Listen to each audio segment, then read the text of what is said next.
You know what I am realizing the most famous lore dump of all has got to be Star Wars. A long time ago in a galaxy far, far away. There's Scrawl. There's the scroll. It's classic. It's iconic. It's even worse because you have to read it. Yeah. And it's all weird looking.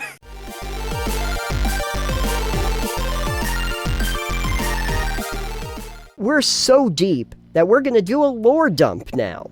Well, we're going to talk about lore dumps. I was thinking about this the other day as I was playing through a bit of the Rogue Trader alpha that I was mentioning before that I was in. Nathan, you've played some CRPGs before. Yep. Tell me, the first thing that happens, let's say we're playing Oh Ye Old Neverwinter Nights. Yeah. Which I think you have played. It's been a while, but yeah, I did play it once upon a time. You get, usually what happens in a CRPG is you get an intro cutscene that kind of tells you something that's going on. Yep. And then you get, like, you talk to, in Neverwinter Nights' case, your foster dad, I believe. And then as soon as you're, like, let free, what is, like, one of the first things you can go do? One of the first things that you can go do is read up on all the history of the world. Yeah, so in this case, in Rogue Trader, which I won't go into too much detail because it's an early alpha and it's starting not at the beginning of the game, it's a little bit further in. Sure. After the prologue. But in this case, you already have a party. You have your character and they already have their crewmates as their party members. But I can go and talk to all 5 of these people, 4 or 5. We're going to say 5. I can go talk to all of these people. Okay. And ask them every question under the sun. Great. I can get their whole life story that they'll tell me. Perfect. Right from the get-go. Again, in Neverwinter Nights, you can go up to your dad or your foster dad, and you can just ask him all the questions you need. Oh yeah. You know? Yeah. In I believe Dragon Age, you can go talk and get the full-on history of the Grey Wardens. In Dragon Age, because you start an origin story for whatever character that you have and everything like that, before you even really get into the Grey Warden part, you have all of this lore about the world that you happen to inhabit, whether you're coming in as an elf or a human or like what background you have, anything like that. So they kind of need to get that out of the way too, because then they move you on to the next part of the story.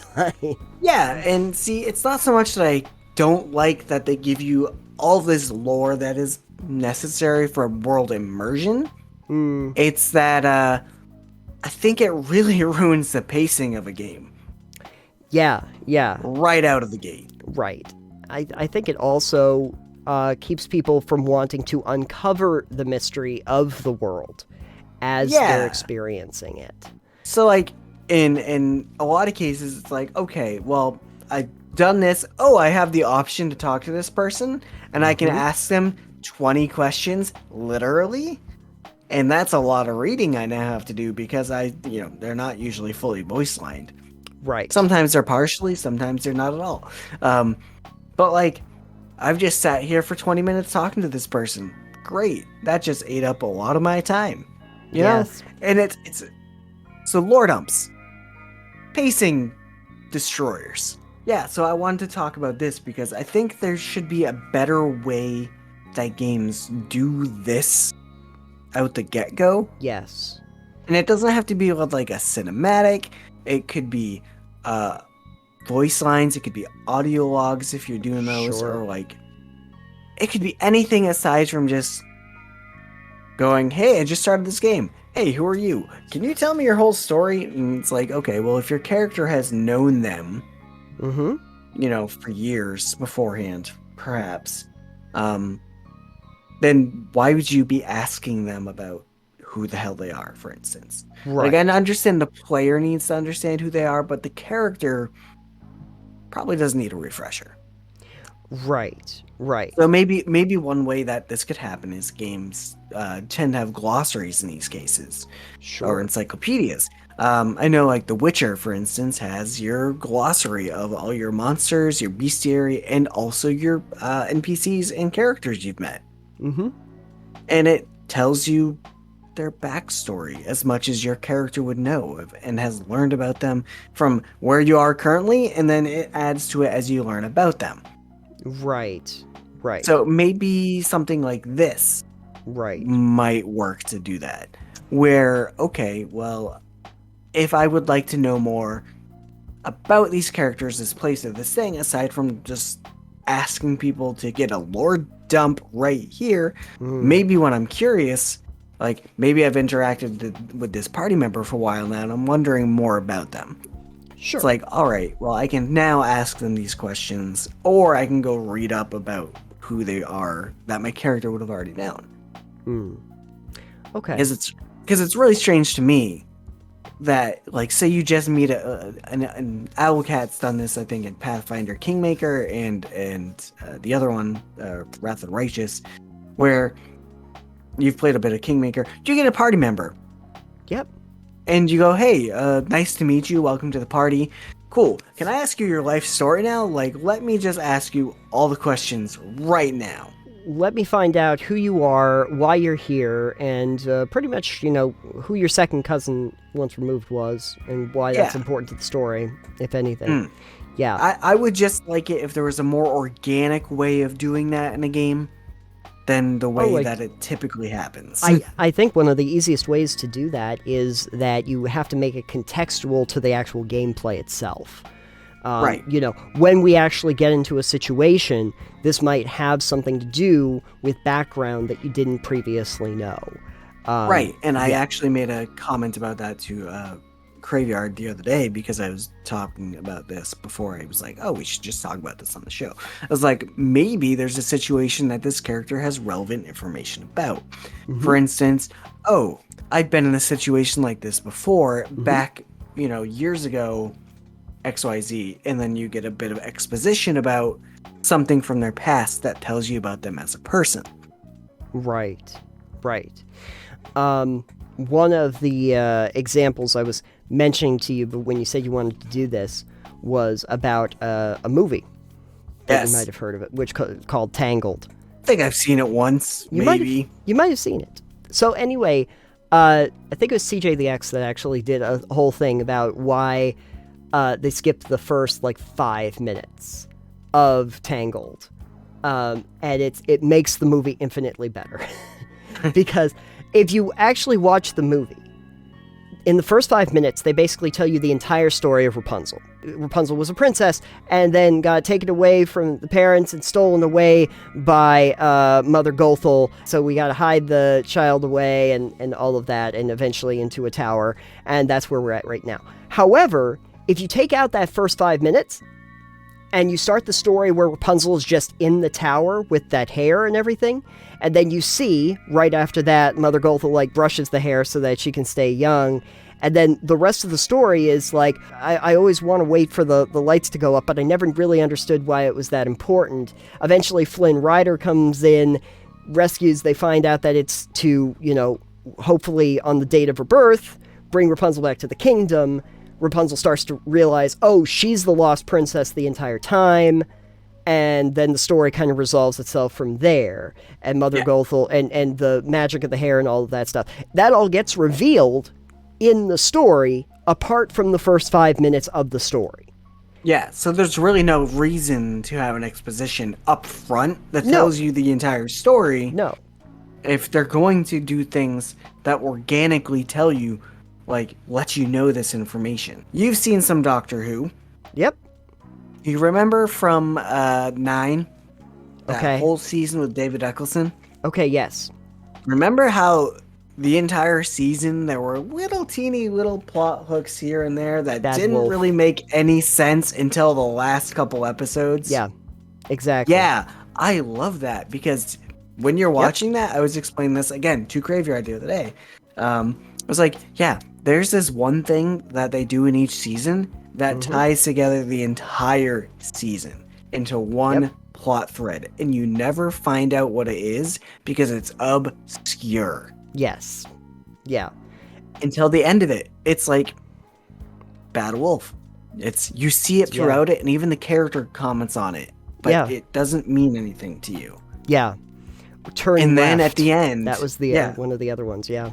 Mm-hmm. And then at the end, you're like, oh, that makes so much sense. And when you watch it and go back to it, you're like, wow, they really planned that out. Oh, yeah. The other one is the Prime Minister from Doctor Who. Oh, yes. Where they talk about, I don't even remember the Prime Minister's name. Yeah. Whatever it is. I don't remember, but it turns out it's the Master. Yeah. Spoiler. Yeah. But it's like, you don't find out about that until towards the end. And then it makes everything make sense. And everything just clicks. Mm-hmm. And I like that. That's not necessarily the Lordom thing, but you're not front-loading it with going, by the way, when you see Bad Wolf, this is something that's going to happen later. Yeah. Or it doesn't tell you that. Or just doing a thing where the second somebody sees the word Bad Wolf, they go, oh, I wonder what that's about. Do you guys know anything about the lore of a bad wolf? And then like having somebody go, oh, let's go look at some texts to find out any of the mentions of it. Like, no, it doesn't. One, it doesn't actually serve the story, but number two, it actually diminishes the story down the road. Another example that I would give is I actually believe that if you look at most of the Fallout games, you could do without the opening cinematic altogether, and you'd get just as much out of those storylines. Like, go back to New Vegas. There is a whole opening cinematic where they explain what's going on in the Mojave. All the different factions, about Caesar's Legion coming across, about the new California Republic being established, about the Securitron bots, and about Mr. House, and everything that's going on there. But realistically, that cinematic isn't in there. What do you have? You're in the middle of a desert. Benny's standing over you with a gun. There's these guys in weird hats behind him that you've never seen before. They say that you're not a Fink, that you've had a run of bad luck, and that the deck was stacked against you from the start. They shoot you in the head, you wind up in Doc Mitchell's house, and they go, wow, you got a nasty bump on your head. We found you out in the desert. You had this stuff on you. I think you're a courier. It says here that I was supposed to deliver a token, and I was supposed to deliver it to Mr. House. The rest of the storyline, as you get to Nipton, you find out about Caesar's Legion. As you get to the Outpost, you find out about NCR. You find out about, like, all of the lore of the world without the cinematic ever in there from the start. Yeah. You uncover it all. You get to New Vegas, you find out about Mr. House. The Securitrons from Victor at the very beginning gives you the idea that there's something happening there. You didn't need that cinematic at the beginning. 4, same thing. 3, they don't have to tell you about the Capital Wastelands. You're going there. You don't have to explain the world to me. I know war never changes. Just get me in there. I can figure it out. You know? Yeah. I think CRPGs are definitely a bigger culprit of this issue, as opposed to some other games which tend to not let you...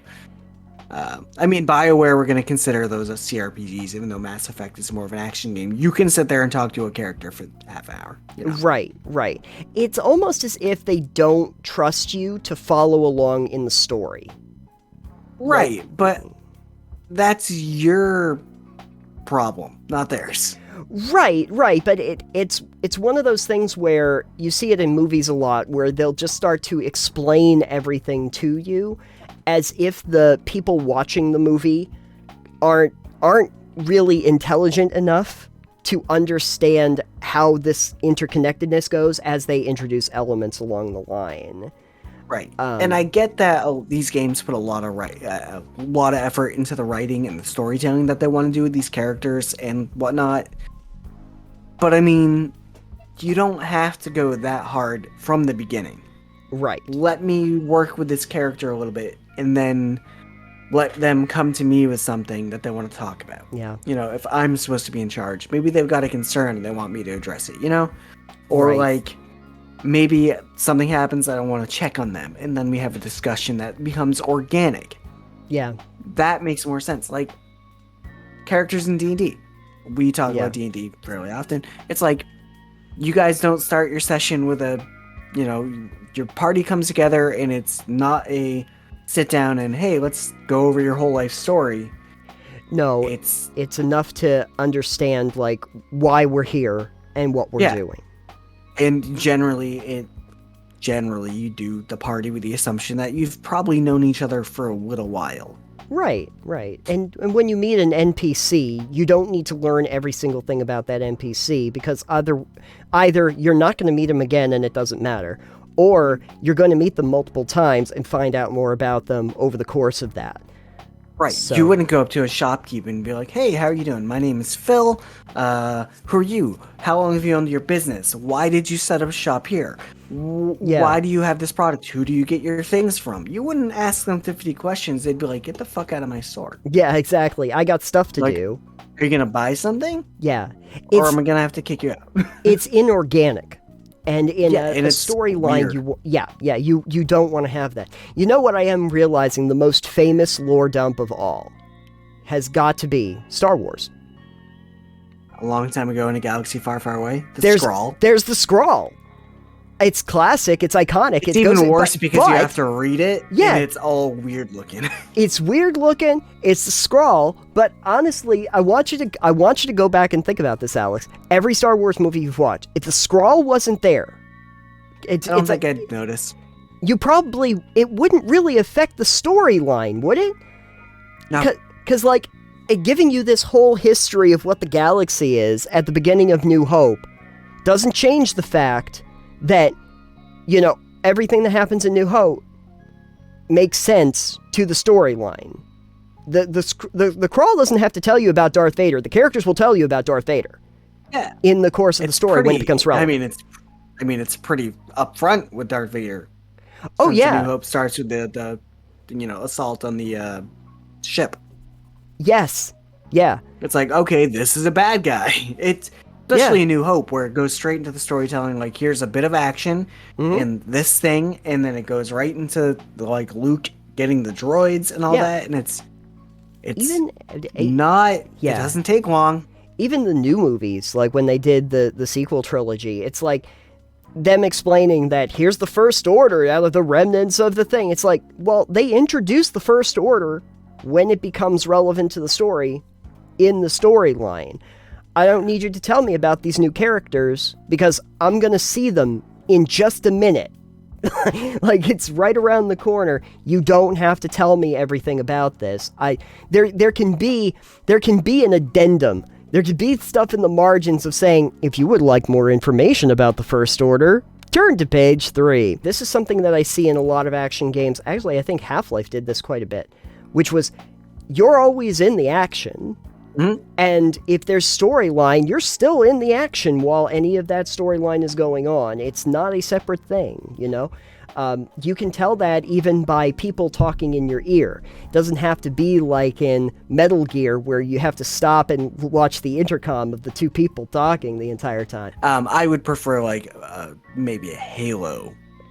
Oh, yeah. Halo's probably a better example of that. You're always in the action, but Cortana will make it clear what's going on at the time, or there's soldiers. Still story, but that is told through what's going on a lot of times, and anything that's not told through the action you are currently engaged in is more or less told through cutscenes. It's good that you brought up Halo, because I remember in the original Halo there's a really good example of how lore dumping would be really detrimental. Guilty Spark 343.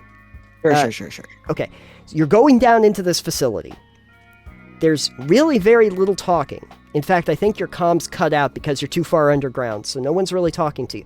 All you're seeing when you're going down there are the bodies of the elites of the Covenant and of your soldiers as you're going down, and you're just seeing the bodies, and there's less and less obstruction coming at you. You don't find out why any of that happens until you pick up the helmet of one of the fallen soldiers in the main chamber. And you watch, through that soldier's eyes, what happened, which was the flood.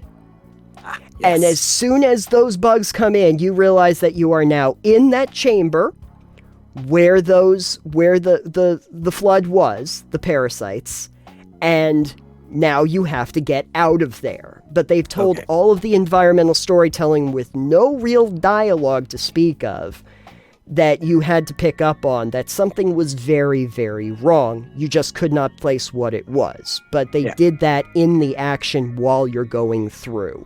And then have you figure out how dangerous the flood is by tackling them as you're trying to get out. And you start to realize the different variants are going to look a little bit like the fallen soldiers that you had previously seen. So now you understand exactly what they are, how they operate, and how dangerous they are without any lore dumping going on. See? Yeah. That's telling a story with good storytelling, even without any narrative. Like, no word narrative, you know? Yeah. I'm sure that was scripted out really well. Yeah. The other one, which I don't think you've played, but if you do pick it up, it would be really good, is Spec Ops: The Line. And I won't go into the details, but that is a story about basically 3 soldiers that are going into Dubai for what they think is finding a rogue agent. And you are always in the action, which kind of takes a Gears of War sort of style action-y kind of thing. But over the course of time, things start to kind of like glitch out for you, or you remember things differently, or you do things, and as you do things, you understand the horrors of war by actually ending up doing those things. I think I've heard about that one. Yeah, to the point where you start to realize that the insanity of war is what you've kind of been going through actively as you play the game. Yeah, I think I've heard some people talk about how it's you're pretty much suffering PTSD the whole time. Yeah, and there's probably a good 3 big twists, that like 3 bombs that go on that are legitimately like, oh, this took everything in a very different direction, but it wasn't a lore dump. It was literally just doing the game. It was playing. Is that the one where after you've gone so far, like the home loading screen for the game changes too? Yes, it does. Okay, yeah, I've heard about that. It changes several times throughout the course. You see the flag like getting in tatters, and the music and the scenery changes. Yes, I've heard a bunch about that. Not recently, so I don't remember much. But yes, I've heard about it. And I'm like, that's really neat and interesting from like a storytelling perspective. It's not a long game, but it is a very brilliant game from a storytelling aspect. And it does eschew any kind of like lore dumps to really just take you through this increasingly like basically the Heart of Darkness story, but one you play. And as you're going through this absolute war-torn zone that ends up being very much you digging further and further into the insanity of the characters as they have to go through it. So but good example of that. So anyway, needless to say, but anyway, lore dumps. Probably do it better. Yeah, do it better. Do it better. I don't need the Morrowind style, give me 50 textbooks to read. It's not relevant to my storyline right now. Yeah, it's nothing I care about. It's what we would, let's call it this. Let's call it irrelevant world building. Yeah, pretty much. Basically that. It's like, hey, I had a great idea for world building, and I'm going to tell you everything about it. Yeah, but it's not relevant at the moment. Maybe if we made it relevant to the story. Yeah. You know, you want to tell me about the White Gold Concordant, do what they did, I think, in Skyrim eventually, which is where you have to go to a diplomatic meeting where it is revolving around that. Don't just like, okay, we're going to give you a history lesson about the good old world of Skyrim here. Tamriel. Yeah, let's tell you everything about Tamriel. No. Make it relevant. Yeah. Do you have a good example of a lore dump that just took you out of the moment? Either if you were playing a video game or if you happened to be in a roleplay session where the GM got a little too flowery with their description. Or a player got way too into the story they were telling. Yeah, or a player required that, I think I've heard about this too, is that players just like, oh, tell me everything about this one flower on the ground and how it got there. Like, yeah. Calm down, Tolkien. Yeah, exactly.